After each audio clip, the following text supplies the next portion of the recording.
Yes, ekenekwa m unu ndị be anyị asị m happy new year to everybody biko ebe ọ nọ n'afọ vidiyo anyị n'ụbọchị nke taata asị m happy new year to you biko na ya abatakwa n'ọzọ ama m na this thing bụ impromptu live video mana asị dị m ka m bịa ka afekene ọnwa anyị anya na this new year kene wee nwee aṅụrị ka anyị nwekene nke bụ aṅụrị ọ bụrụ mgbe ọbụla anaghị emetigbu ezogbe ihe ahụ bụ gịnị aha ọfụ ka anyị nọ n'ime ihe aha ọfụ so biko ịmalụ nke onye na-eme jishi ike n'ihe ị na-eme because na one thing nchọ ka ịmata this year bụ na very soon ka eme the video but I'm still trying to gather the weights together. Once I do, you get to hear from us. This year, I want to also encourage you people. Imali he work ologi last year. If you know what works for you last year, that him and hanu abi he me ya bi hanu abi he na agalogi jishike na this year. Ikokwana ka mmadu dufu wege sigi na ezi nke a bụ ezi. Gị bịa je ka isi n'ụzọ nke a. Ikokwana ka mmadụ napụ gị ebe ị na-enweta 1000 naira gasị gị na-enwere ebe ị eje ka ị nweta 100,000 iwelu maka ya wee tụfuo 1000 gị ndị oyibo wee na-asị gịnị iwufukwa na bọket mmiri gị because na ị nọ na mmiri chọrọ izu for this year 2025 iwufu na bọket mmiri gị maka na gịnị mee na ị nọrọ na mmiri chọrọ izu. So biko nụ ihe nọ n'ime this time around bụ an open online discussion. You can send in your request ka ikpa because na mmiri enwele nwanne anyị nwoke lụ hotel no all hotel na Igbo anyị. Ali the hotel has become talk of the town for the past 2 or 3 days when I came across it. People has been celebrating. People has been rejoicing with him for building a gigantic hotel na Igbo anyị. Now, let us discuss what is the significant financial benefit of this hotel to the common man. Because now everybody that has once stood against hotel, that have once stood against hotel, is standing against hotel, is standing against church, is standing against anything no bona, and I stand there again. Man, I have seen you people come out to congratulate Nmiri Eweilo na hotel all. Yes, I've seen a lot of you come out to congratulate Nmiri Eweilo na hotel ya. Mwejua Pikono. So the problem is it not the same hotel of Nmiri Eweilo na alu ka ndị ọzọ lụrụ unu jiri na abash ndị ọzọ? Or the problem is it onye lụrụ ya? Because this is an open mind discussion. No? I'm not against anybody in hotel, but I'm asking because yeah, beginning an open mind discussion. An open mind discussion. Educate moment of truth. Happy New Year. Happy New Year. Say I'm not jealous of him, but how about his followers? Here now is that a lot of people are logo hotel na nearby. Mandibu batalo mmanya they criticize this na mmanya is not enough for ndị Igbo anyị. Mobori height on I need the ọgwụ, I need the schools, I need the infrastructure.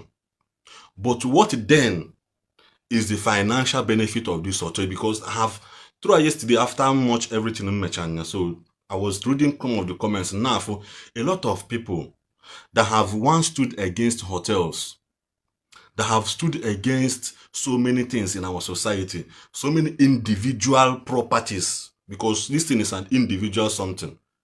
What is it that na Nmiri Eweilo hotel link ya n'enu mmiri or no hotel link ya n'enu no foundation ya adịrọ na? What is kedu the benefit of it?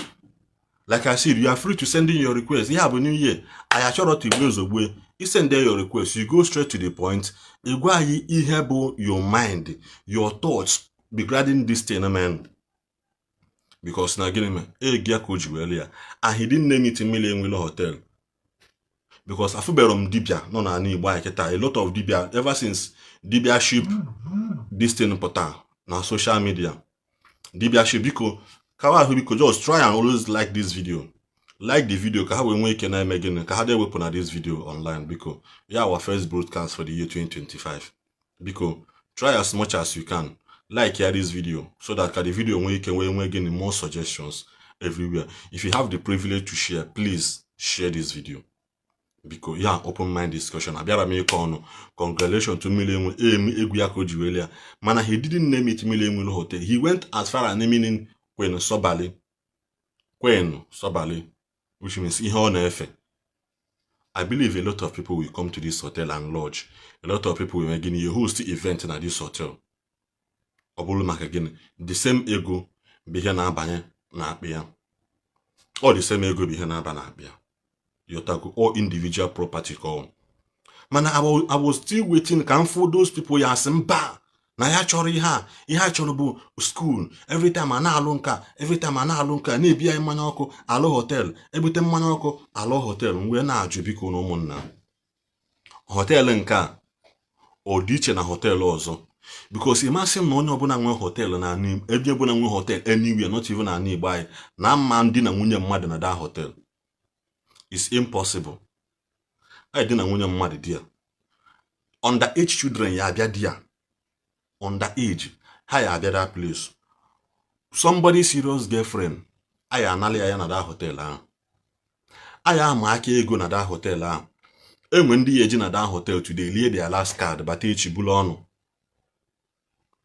One day eji di bata echi bulu ọnụ. I were na ajụzi, is this hotel beneficial in our society? You can drop your comment, and also if you are privileged to send a request, because I na anabata request, ihe bụ new year.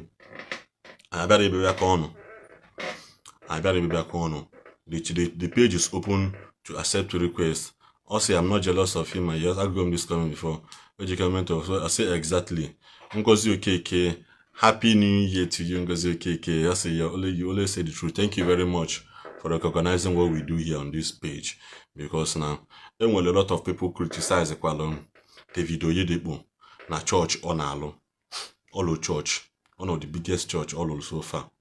Because how can I send a request? Also, for that camera logo icon the nakokogi. Open your page and where you try to update your Facebook. For that camera logo the nakokogi. Just side down in the comment. You there become you directly click on it. You send a request so that we can accept you. Okay, go ahead again. So like I was saying, when they criticize the video, you no church, no big church, one of the biggest church in Africa so far. One of the biggest church, not even another that church the video you than the top 10 in the world. Because when one church, one hangar, ebe private jet in our land, their space, the massive. I try to make one with that church. Their church when a private jet in our land, and that private jet landing now about 4 or 5 private jets corner contain at once. His own private hangar. Aviation. So, but even our society na Igbo, and especially in the Igbo, abia men of God not in our society in this Nigeria as a whole. Ndi Igbo egoba except when you go evangelist Bukobi. Mbaka and this person and Ebube Monso. Those are the people I know for and those are the people in the buy can achokwa ka adotwe. Man, when you think about this our Western brothers in the Yoruba, how we top from number 1 to 10, how we top men of God in Nigeria, and they have been doing massively good for their people. They have been doing massively for their people. Mana, what we are talking about here now is, what is this congratulation all about? I'm not saying all the wrong. Mana, I'm trying to understand something. The problem I know is it because now oburu onye nke anyị mee that thing. Oburu onye nke anyị mee that thing. Ama mgbe evangelist Bukobi bụ na ministry na Southeast. Asicha na yekwero. No church ka need, forgetting the fact that before this young man Ibudata this ministry na Southeast, that na Obuatago uno old people's home on Alo na Anambra State, psychiatry hospital on Alo na Anambra State, nwoke me enwe na bottled water factory producing company na Lagos State, enwe that employ thousands of people na Lagos State, enwe na hotel ọlụ ndị na ndị mmadụ na-abịa alọji ndị ọbụla bi unu afọ the video. Most times when we free time up to oje kwala ha Canada hotels oje pele ha ekpele individually. na nghọtago because na o mere that hotel ka ọ bụrụ ebe ndị bịa ministry ya na-abịa lodge. But nobody saw those ones to congratulate him for what he did. Employ thousands. Enwe hospital, Seraphic Hospital, dịkwa na Lagos State. Enwekwa Seraphic Hospital. Like one video, one woman bịa church. I said the woman, mommy, no, he na complain kwa na enye ngo ma n'ime mmụọ. Do what you are complaining abụrụ spiritual something. Because it kpọrọ nwaanyị a ka eje n'ụlọ ọgwụ nyego their treatment, that he will come and pray for her later. That is what exactly happened. So mgbe na-ajụka n'ọzọ sị ndị ọzọ emegi ya ha receive a backlash. A lot of people have done these things, million, but they received massive backlash in our society. The reason we use our brothers know into the ministry being Christians is that now our people are forgotten Christianity. Aborolo here, hajipoli here na anibai. Have gone obey hajipoli here na anibai. But I be a lot of DBS non anibai today, starting from Akwa Okoko down to the lowest version of them, to Ndo apprentice can happen awful, and when the apprentice na happen awful, all of them, their ultimate goal begin Elo Hotel. Their ultimate goal begin Elo Hotel. That is the two chain hamegol so far. But our people seem to celebrate them more than Ndibute goal, something that will benefit you and I.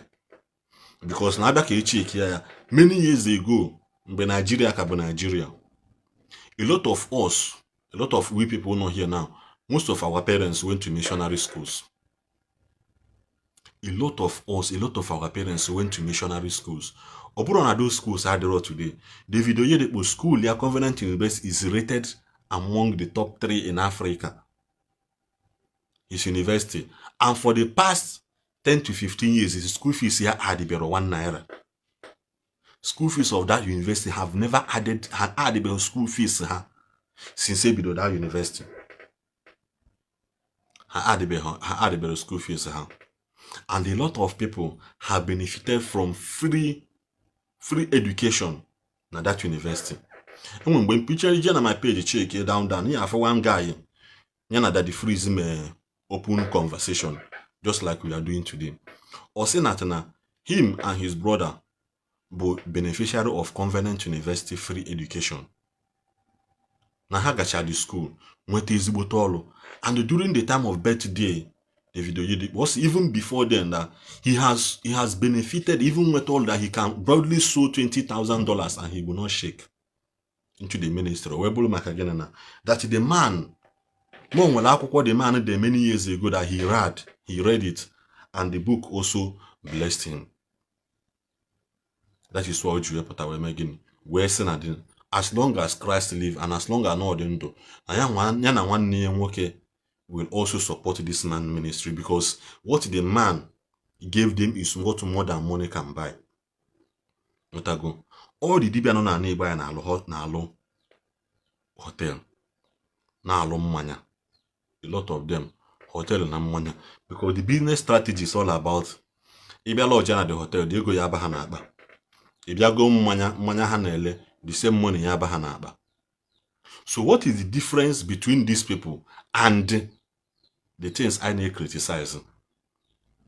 Because yeah, open mind discussion. This live video we're making it. Like me, I'm saying my mind. Am I against Nmiri Eweilo Hotel? No. I'm not against it. Or his individual property call. Oburo Hotel all on under Anambra State government. Oburo no chaya hand there over to the community. Oburo no chaya hand there overhand go there to the community. Kedi he community the hotel Will hotel bring investors down to east? Because now you check this thing now, check it out for me. Onweka any Christian, anybody but Christian, you see you making create a company. Now buy or create anything about factory. They will be forced to lodge in his hotel. They will be forced to lodge in that hotel. Notago. Awebolo kwa negene, ufum milia, kahana emegene, kana sonite. Mana is this hotel being the first thing ekwesịrị ime? We have a lot of insecurity problem na Igbo today. A lot of people anataro. Ndị natakwa na anata na epiele. Ndị natakwa na anata, they will not change more than this shirt anọ nji na arụ. Shawri shirt Mark Zuckerberg nji na arụ. They will not change more than this shirt. If ha na-aga na-eyi bedroom slippers na-aga because na ha chọrọ ime again, na ha chọrọ disguise onwe ha to avoid matters to story that touches the heart. That is all they are doing. Like I said in the beginning of this program, asking, ayabatago ofu. If you know what works for you 2024, bido mebia, continue from it. Isokwa na ndị sị gị na na 1000 na ị na-enweta epeka, bịa ka iduje gị ebe ị enweta 100 million, isokwa na ha. Ibulukwa na mmiri gị wufue, mmiri na bokete gị wufue maka na ị nọ na mmiri na-achọ izu. It's a proverb. Ndo Igbo na-asụ n'Igbo say, never you throw away your bucket of water because you heard that it is going to rain. Onwe ka watch go weather forecast asị gị na mmiri ezo na mgbede, iwe bulu bucket mmiri nwe n'ụtụtụ wufue ya. Chi efokwa mmiri ama nzo.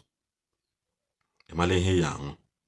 Never you underestimate the place of the prophetic, whether by Afa, whether by Yoka. Don't look down on the place of the prophetic because again, in your prophet is your prophet. Ndị Igbo na-akpọ ya prophetic, mana ndị be ya na-akpọ ya afa. Ọ bụrụ na afa ka ị na-agba ọ na-agala gị. Ihe ga-agụgịrị na na-ịgba afa. Asị gị na ilikwa na ede tata, ilikwa na ji echi, imekwa na nke ị na-eme ọ na-agala gị.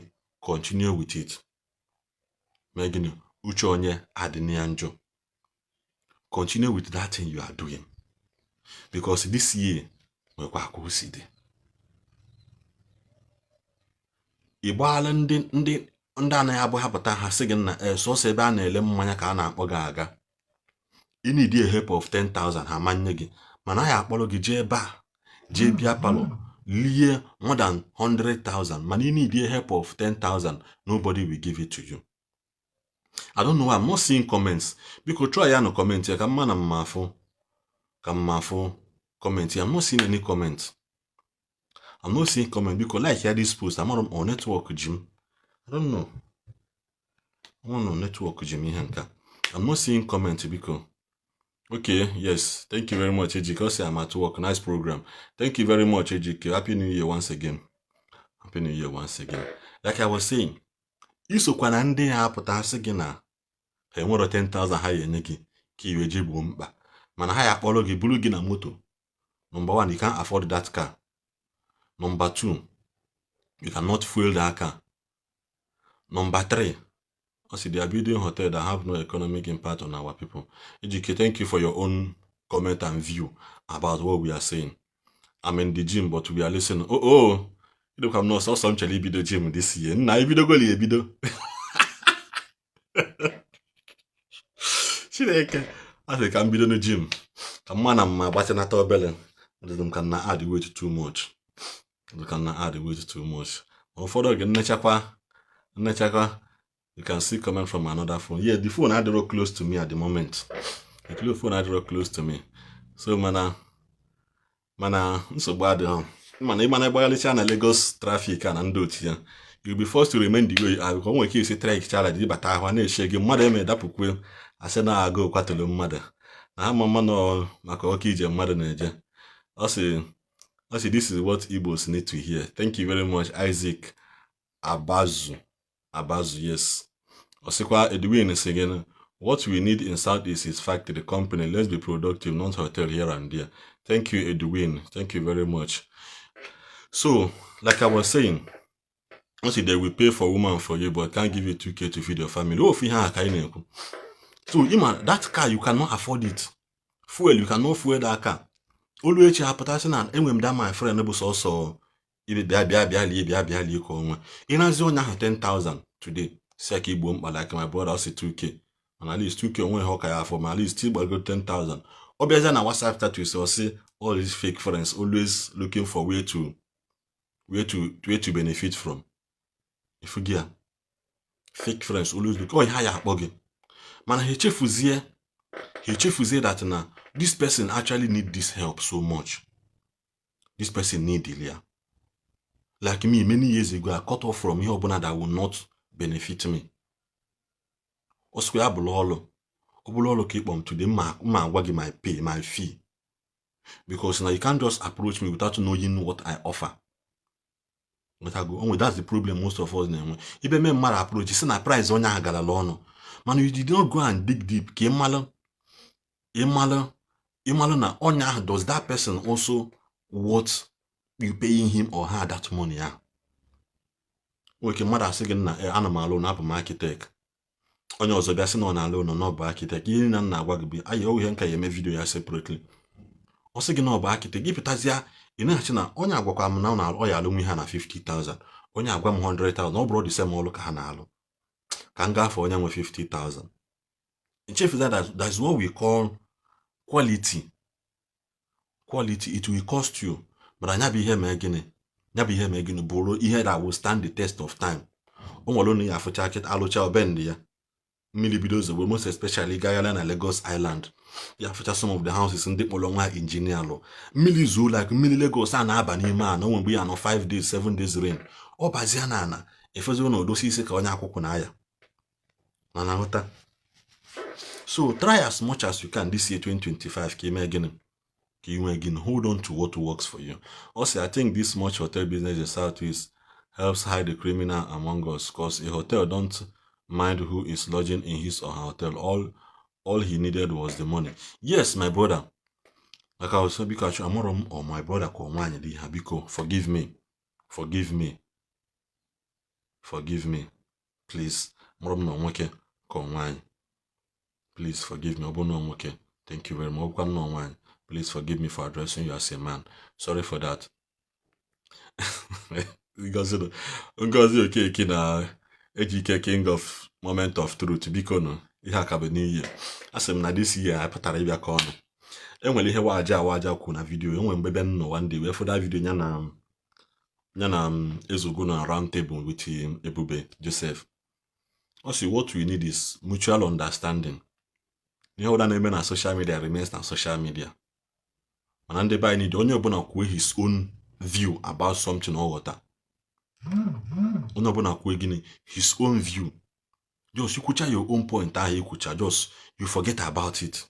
Everything mean once you off your phone, wụsa wole ihe niile agị n'onye akpa wụsị ya dị ya. Ka ihe unu kpa na social media ghara ibute personal problem. And I learned it very well. And I like that statement waja me. Because him and waja boy na apia hama well. Waja na apia hama very, very well. Now Otagasi many didn't man but most times I am this year well. That is why I didn't travel back home again. Man, any day more opportunity nata, I will still go and pay homage to waja. So like I was saying, Ngozi is my long time friend. We are not fighting. No problem. I like that. Like I was saying, this hotel now, because in the Gomaya, our fellow top bloggers, ndị abụna okwu ha ekwu okwu, ndị bụ na ha ji controversy, ndị bụ na ha nwe the view. Like mụ na m alụ ọlụ, mmiri enwere okpọ m ka cover hotel with your phone, with your camera and drone shot. I will do that and collect my money. Yotago, all you all lutalu pay him financially, because no lucha molo, I will go there and do the work for him. But what I am saying is, hotel is this really what we need now? Because engineer is that a lot of our bloggers question at least on YouTube as onye ọbụla anya nke o nwere ka esi call attention ya. O nwere ka esi call attention ya sị na biko kwanu yes n'ilu gị a akwa ọkụkọ alụọna ọlụlụ ofu ọlụlụ ebua dọnọ n'ime alụkwasa mmanya n'elu ya alụsi ego na Asaba ọdụka ọlụgo ka ọ bụ nọ ka ọlụlụ amaro ma didn't pay much attention ọdụka ọlụkwue na nke a lot of them gụba ha ọnụ ha alụgo enwe ndị ka na-awa foundation nke ha awa then nke ọzọ ma mi wọta na-acha ọcha achi nke ọdụka ọlụ akwue na hotel nke all these things bụrụ gịnị our people enwere foresight. At the end of the day now, after 50 years, after 100 years, will you say that now, either the way your CV, the way will you say that in 2025, ne lodge in a hotel Nmiri Eweilo? Or will you write in your CV in 2025, I schooled in Nmiri Eweilo Primary and Secondary School? I schooled in Ejike Moment of Truth University. I schooled at Ngozi Okeke University. I got my PhD na Henwane Polytechnic. All these things beginning. You have to say add in our CV. Because now I see it as just like our brother say, there's some are building hotel just to show off. Yes, to show manpower, to show that that that na gịnị na ha mere ma mgbakọ ọkọlụcha nke ya asị na onye nwa bụ the talk of the town mana na-egbe mmiri enwere bụ ebusa na-egbe mgbimgbim o buru nnọọ wee mere ihe a adọsaghị m ọkwụrụ. That is what I'm saying. We are not against anybody building a hotel because here your private investment. At least go let them see what they can hold on to. Inherit. Not everybody can pay lota hotel. And then when they have lota hotel at least Kinalo hotel like the people are listed. Most of top churches in school. Dunamis Naga in school. Dynamics in school. And one of the students Bonyalo app that you can track the church bus. Also, one of the people load that app that you can track the church bus. Go within Abuja premise where the app. You can see all the car boats. You can see where the church bus is at the moment, live location. You can see that's the student earlier. Some of the students represented their schools in African competitions and they came out top. Anakoka, enwes positions are happy for the students hanano. Most of them were schools. Man, our people put our chief to their attention as to what matters. Even on your men decided to register your child in a school of on your church. You will so much benefit because that person pota akonuche. I tell you, we don't have interest of our people at heart. That is why they keep on building hotels and promoting immorality, all sorts of in Igbo land. All sorts in Igbo land. All sorts in Southeast. That is just it. That ones that they have heart are not capable. The knife that has head isn't sharp. Yes, I like him. This person. I thought I saw a request. No. Where is it? Okay, up we go. Okay, I like this comment. Thank you very much about it. Like I was saying, those people, even Bulugodo onyo menana, team again at that school. We team again at that school. Kita. The one put Oboro Mos no yeso hana joke. Oboro Mos. Deeper life in school. When no Kaduna, one deeper life grounded na after refinery. That was when Nanya Keke then. No Kaduna. Nanya Keke because na their GO na build once a year. And we one big mighty school, if school to cafe fence ya. Fube me anabala. The nearest anafu go anabala ana refinery. No habu nki yapuna yafuna okia. Or nke jaji nke Zaria cantonment jaji. Eba na train that's where be yafu fence gbagide 1 kilometer. Fence ya agbanwe for like 10 minutes. Ebe ina anya moto 180. Ina anya etu moto oko. Ya agbanwe for like 10 minutes. So that man can do that deeper life. If a student ha kale. GO habia all those students in eja anabata ya. If we align up along the road, you go din na kan ba ka president na you go ba na emi depend na efe flag mba pelempe unu je match na umuhe big kedafia umuhe big stadium like this and efe flag mba put line up n'ụzọ mba if ndị mmadụ align up because na na megin independent. That is how they do. Higher line up like from this junction, from the nearest junction or bus stop that is linked to their church. That will not be like 5 minutes. That will be like 5 minutes of trekking. If you like here, we can line up there about 15 minutes to 10 minutes before the GO ambata. If full student, the same uniform, very neat. Umazi anaso Igbo. Or we begin or bully hane benefit long. Forget about all these lies after saying and to leg and the church. No, a lot of people known at that school are not even members of the church. A lot of them. Because now, even though I have a member of the church, is that on Sundays you will see most of them living a church eba. A church, some of them are doing holiday because their parents have become Buluha, a jebozo, a checkers jebozo. Man, once school resume, even you want business to do with that school, you dare not come close to the gate. Very strict, well arranged. In where the capacity, because Oboro Madi name capacity of sending their children at boarding school. Like me, I don't support boarding school. Man, if you get them man, it trust within you yourself that you know that this school I know you benefit you. It's not about you at that moment. It's about the future of that child that you send to that school. It's about the future of that child. So because, like I said, I like the fact that all these comments about are here today. But the truth to be told, I need I need a serious rearrangement from head to toe. And then by serious reform everywhere. Because the rate Omazi Ebu Keta Kali the rate Haji Aga. All this agba egbe atolo. All this a product of Guinea. Ihana video chibe many years ago. 3-4 years ago, ka na-eti mkpu sị na all this okita na ụmụazị eji egbu okita gwọ ibobo gwọ nke ọlụrụ. They will find a way to pay the debt ha natala mmadụ. Because most of them na-ebite ego egwọdatin. Most of them ya ala n'obi ha wee gwọdatin. Most of them bụkwa na ndị ya eme gịnị ayasị ha bulo ntụ gafee obodo oyibo na ịgafee na ọya agala ga-agala. At the end of the day, these boys will be forced to come back and take revenge. These boys will be forced to. This is what is happening in our society now. And when insecurity to Nigeria as a whole, insecurity to as a whole. In a man, you know, you back Balen Katana, Boss, Ketana, Lagos. I say, you know, if you travel to your village because now again, now you have to log in. And wherever insecurity na the road, man, is going out of hand na our Igbo land. On our gate is the worst every day. Then they will only hear Lambasia. I think how they call it. Yes.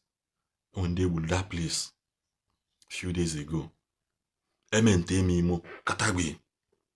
Mandem wala nwebe anataka ekele ihe ya eji wee likwu nne. In the process of izokwu nne enwa n'ime because na gịnị me hunger has been weaponized na ana Igbo anyị. Agụụ abụrụgo a weapon.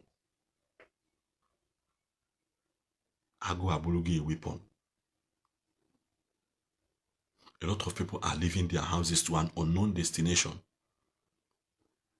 When they be agent and need buy talk on 7, you can't come outside again. Even na nimu na hain inokwa safe. Iya akabakwa romana in ni makwa dogede.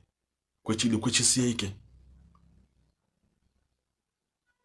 Man hapụta ana agwọrọ ụmụazị ọgwụ na-asa ha na unu ya eme nka unu ya ebute ike unu ya eme nka. See, let me tell you, no matter ihe ọ bụla ya eme nsokwa bụrụ pastor bụrụ gị menye. Bible anyị na-agosi and God will bless the works of your hand.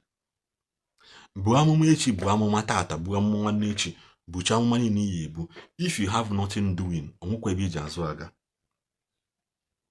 If you have nothing doing ọ bụrụ na ọ nwere ihe ị na-eme aka siri ike onwekwa ebe iji azụ aga. Onwekwa ndị baịsa na-akwa agba aka achọ ihe na-ata alụ. Agụụ na-ata alụ. Ya ha agba aka wee chụ ya. You have to make it stand your ground nwere ihe iji aka. Because when you go Bible go from a man that there are so many rivers that water the Garden of Eden. If God can create the Garden of Eden, make so many rivers now water that place, what stop you from getting 1 or 2 means of streams of income, especially in this Nigeria as I know in Africa? Since simple man, the government never had 1 naira before. And obodo Igbo enwere esi bi enweta resident mee nke ọzọ nke you'll be entitled to government funds. You'll be entitled to government fund because na gịnị ha agụrụ ha ọnụ ndị be ha ma one ha dị. Na Nigeria today ma anyị amaghị ọnụ anyị dị. Ọ na-asị gị na Nigeria about 200 million. I lose 500. We are more than 500 million. That is why onwe ka asị na enile otu ihe abịa ka ndị be jikọ isi ọnụ. Balo because asị ya zeta do n'ugwu na-ada agbaji agbaji. Enwe ka ndị bayis ihe ọ bụla ya eme ka anyị jikọ aka ọnụ gbaa alụ kpaa ihe ka mmadụ ha chụọ ofe. Ọ bụ na ha etisara ya with religion, ha etisa ya with tribalism. Anyị eme gịnị? Anyị aka nọrọkwa na back to square one. Ndị na-eli ya a na-eli ya everyday gọọmenti atọ na-eboro ego, because as it stands now, as of last year, last year October or September, made the estimate time na Nigeria I did 220 million people. As is ego government IG, each Nigerian individual is entitled to pay 120,000 IGs in Ogo. Which na come to INJ Bilego. Each of us is owing China 100 and something thousand naira. Massacre call you from. I continue maybe on now. This year have understanding. Don't let anybody deceive you. Kangwa is one of the things that works for me very well. Obo na mande patana. Obo na mpata funa. Yes, onya na emo mena na I'm a Christian. When I'm being na funa tana. You are the one that is going to do this job. I'm going to have an email law. I will give you that job. Onanjiwe no into cinematography and editing and videography, drone piloting and other things in them. Mpota phone abuna na ncho ilu olu camera, so you need the two camera. Phone onya no boy alotol. I don't care what you do, in as much as you can give me a service that will not be complicated. Don't allow anybody to deceive you. Say na onya abo onye otu ayi niye nwanne m nwoke. Ịkwadote ịlụ ụlọ this year. Inyekwana nwanne gị nwoke ego ka ọ jọlụ wala gị ụlọ. Inyekwana ndị megoli ya mgbe ha dị 10 mmadụ 7 kọrọ akụkọ maka ya. Ọsụrụ m na nwanne gị dị bad. Not everybody has the privilege of staying with a huge amount of money. Ego dị tempting. Chika ọkpala gụrụ egwu wee sị gịnị ma Chukwu nna biko ịchọla inye mmadụ ihe nye onye anyị ihe direct, inyekwana m ka nyelue, because na ọnwụnwa nwale ndị mbụ enyere ka ọ ghara ịnwa m. Money is a spirit. Yotago akụ na-esi obi ike.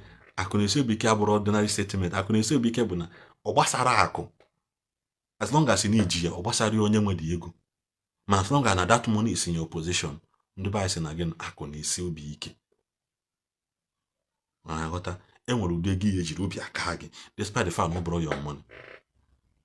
Wee bụrụzie nke bụ nwanne gị ego nwanne m na onwe ha ọ ya eme iwe nwanne adị elu n'okpuru, inwe kelie ego aka iji finish ụlọ nwanne gị askwanda ya, they will be forced to do another one. Did I say that nwanne gị dị njọ? No. I'm just trying to can prepare your mind ahead of time. Akwa by this time nya ka isi happy new year anọkwana day 2. I am a day 2. This year na okete. Before my name, once I na Easter, ba second sala.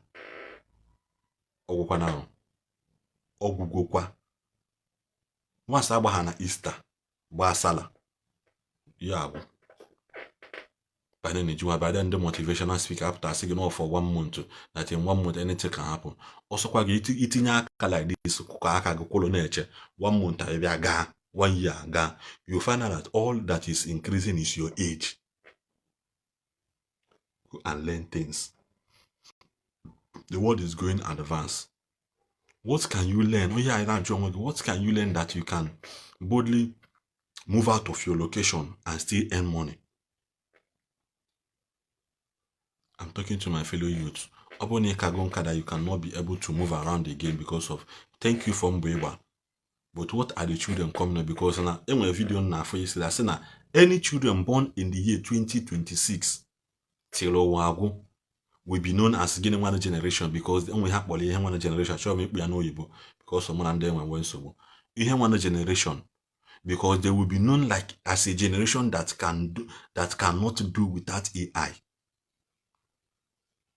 Any child born from 2026 and from that generation upwards, only generation has na because they are a generation that will live without AI technology. Because the system will be designed to keep you idle. You need the heketa. Pim. AI. If AI call a can hotel bubatara genne. AI is silly genne. The system will be designed to keep you lazy. AI has all the gap. Mana, what is that thing that you will do that will make you be in command of that AI? You're not in a position whereby you will be the one to tell AI what to do, not AI telling you what to do. And I got time is coming, and it's coming very, very fast. So let us not divide from what we are saying, but I just want to use this to admonish Igbo to him again.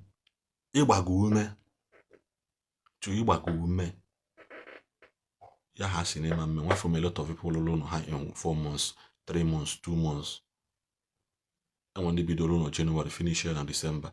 That is why this you money memu. You money that works for you. Continue with that thing.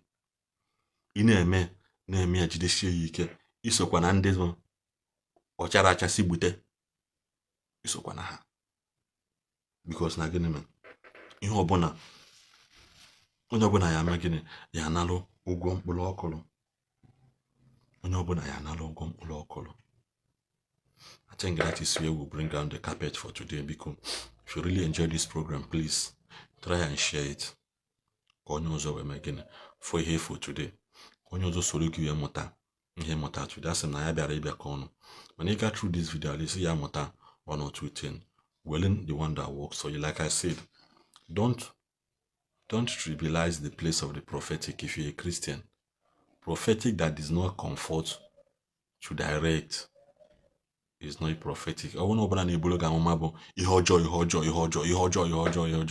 will always put fear in your body, but also.